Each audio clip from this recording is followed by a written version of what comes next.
Assalamualaikum warahmatullahi wabarakatuh. Saya Desvita Maharani. Di sini saya akan mempresentasikan proyek UAS mata kuliah landasan pendidikan dengan dosen pengampu Ibu Dr. Insinyur Pina Serbina MM dengan topik pembahasan efisiensi pendidikan, subtopik pembahasan faktor penyebab efisiensi pendidikan dan solusi masalah efisiensi pendidikan. Tanpa berlama-lama, kita langsung ke materi. Efisiensi pendidikan merupakan bentuk usaha yang dijalankan oleh sebuah lembaga pendidikan dalam menghadapi prestasi yang begitu besar dengan menghadapi berbagai kemungkinan-kemungkinan yang terjadi. Masalah yang berkaitan dengan efisiensi pendidikan mencakup beberapa contoh, yaitu kualitas tenaga pengajar, mutu pendidikan, dan pemerataan pendidikan. Selanjutnya ada learning outcome. 1. Memahami pengertian efisiensi pendidikan. 2. Memahami konsep efisiensi pendidikan. 3. Memahami jenis efisiensi pendidikan. 4. Memahami faktor penyebab efisiensi pendidikan. 5. Memahami solusi masalah efisiensi pendidikan. Selanjutnya masuk ke subtopik 1, yaitu faktor penyebab efisiensi pendidikan. Faktor penyebab efisiensi pendidikan adalah berbagai elemen yang mempengaruhi seberapa efektif sumber daya dalam sistem pendidikan digunakan untuk mencapai hasil yang optimal. Faktor-faktor tersebut meliputi kualitas pengajaran, ketersediaan fasilitas dan teknologi, kurikulum yang relevan, manajemen pendidikan yang baik, dukungan orang tua dan masyarakat, kondisi ekonomi, serta faktor psikologis dan sosial siswa.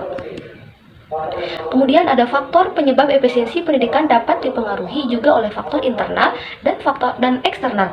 Faktor internal pada efisiensi pendidikan merujuk pada elemen-elemen yang ada di dalam sistem pendidikan itu sendiri, yang dapat mempengaruhi bagaimana pendidikan dijalankan dan sejauh mana tujuan pendidikan tercapai dengan menggunakan sumber daya yang ada secara optimal. Faktor eksternal merujuk pada elemen-elemen di luar sistem pendidikan yang dapat mempengaruhi bagaimana pendidikan dijalankan dan seberapa efektif serta efisien tujuan pendidikan dapat tercapai. Faktor penyebab masalah efisiensi pendidikan dapat terjadi karena berbagai faktor lain, diantaranya sebagai berikut. 1. Ketimpangan dalam distribusi sumber daya pendidikan. Yang kedua, kualitas guru yang berbeda-beda. Yang ketiga, kurangnya infrastruktur dan teknologi pendidikan. Yang keempat, ketidaksesuaian kurikulum dengan kebutuhan dunia kerja. Yang kelima, kurangnya suasana sosial budaya. Selanjutnya kita masuk ke subtopik 2, yaitu solusi masalah efisiensi pendidikan. Solusi masalah efisiensi pendidikan merujuk pada langkah-langkah atau upaya yang dapat dilakukan untuk meningkatkan penggunaan sumber daya dalam sistem pendidikan agar mencapai hasil yang lebih optimal. Tujuan dari solusi ini adalah untuk memaksimalkan hasil pendidikan seperti peningkatan kualitas pembelajaran dan prestasi siswa dengan meminimalkan penggunaan sumber daya seperti waktu, biaya, dan tenaga. Selanjutnya, masuk ke solusi yang dapat diberikan. Tenaga kependidikan sebagai figur utama proses pendidikan. Masalah yang terjadi dalam dunia pendidikan merupakan masalah yang sangat mendesak untuk mendapatkan pemecahan. Sebab, jika masalah tersebut diberikan agar lahir generasi-generasi penerus yang tidak bisa diandalkan untuk menghadapi kompetensi global. Jika hal demikian betul-betul terjadi, maka bangsa Indonesia akan semakin terpuruk. Kenyataannya, sebagaimana tersebut di atas yang juga dipertegas dengan adanya faktor bahwa untuk menilai tingkat kelayakan atau kualitas institusi pendidikan, salah satu komponen penting yang dijadikan sasarannya adalah komponen tenaga kependidikan, baik dari segi kualitas dan terutama dari segi kualitas. Tenaga kependidikan sebagai manajer pendidikan. Tenaga kependidikan terutama sekolah atau pendidikan institusi pendidikan merupakan manajer-manajer pendidikan. Sebagai manajer pendidikan, tugas utama mereka adalah mengupayakan agar kegiatan pendidikan dapat menghasilkan tujuan-tujuan pendidikan secara efektif dan efisien melalui proses yaitu manajemen pendidikan. Selanjutnya ada manajemen. Manajemen di sini adalah suatu proses tertentu yang terdiri atas perencanaan, pengorganisasian, penggerakan, dan pengawasan yang dilakukan untuk menentukan dan mencapai tujuan-tujuan yang telah ditetapkan dengan menggunakan manusia dan sumber daya lainnya. Jika proses tersebut dilakukan dalam bidang pendidikan dan untuk mencapai tujuan-tujuan pendidikan, maka disebut sebagai manajemen pendidikan. Manajemen merupakan inti dari administrasi, sedangkan administrasi pendidikan adalah proses pengarahan dan penintegrasian segala sesuatu baik personal, spiritual maupun material yang bersangkutan paut dengan pencapaian tujuan pendidikan. Dengan demikian, setiap tenaga kependidikan berperan sebagai administrator dan sebagai administrator dirinya harus mampu berperan sebagai manajer pendidikan. Dari perspektif manajemen pendidikan, masalah-masalah pendidikan dapat terjadi jika tenaga kependidikan tidak mampu menjalankan perannya dengan baik sebagai manajer pendidikan. Selanjutnya kita masuk ke studi kasus mengenai krisis infrastruktur pembangunan sekolah daerah terpencil. Beginilah kondisi gedung SMP Negeri 5 Amabi Oeveto di Desa Fatu Teta, Kecamatan Amabi Oeveto Timur, Kabupaten Kupang, Nusa Tenggara Timur.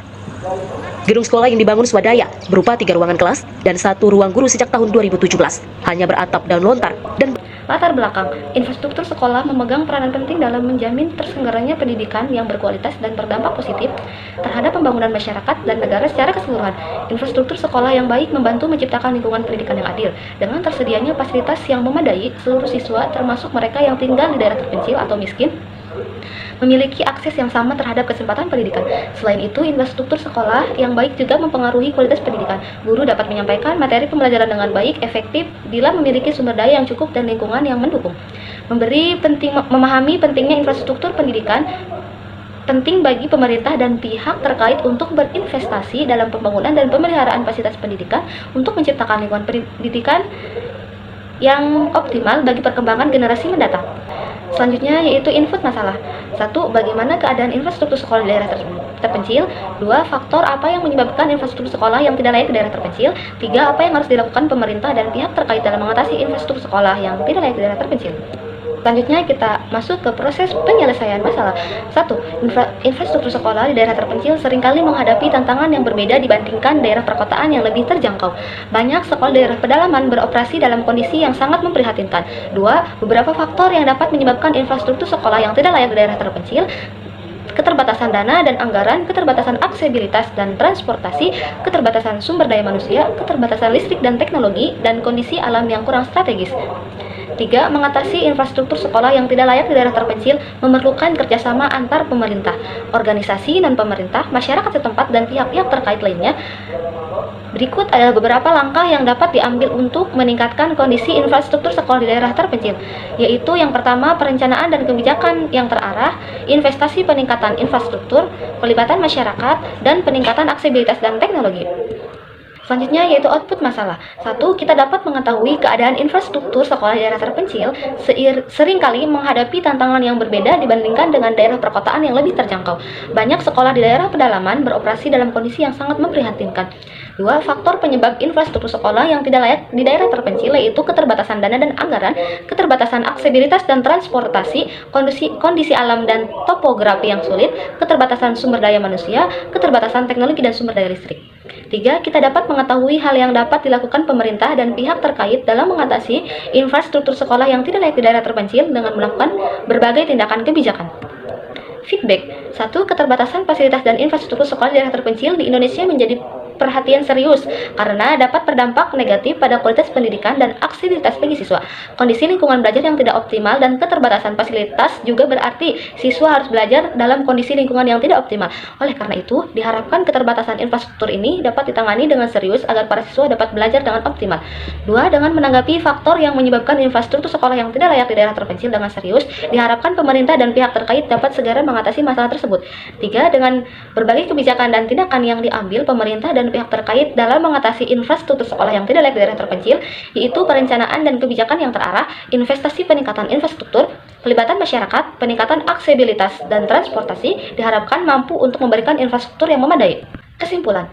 1. Masalah efisiensi pendidikan dapat terjadi karena berbagai faktor, diantaranya tenaga kependidikan, peserta pendidik, kurikulum, program belajar dan pembelajaran atau sarana prasarana pendidikan, dan suasana sosial budaya. 2. Solusi yang dapat diberikan yaitu meningkatkan kuantitas dan kualitas tenaga kependidikan, meningkatkan kualitas manajemen pendidikan, meningkatkan manajemen kinerja atau kepala sekolah dan guru.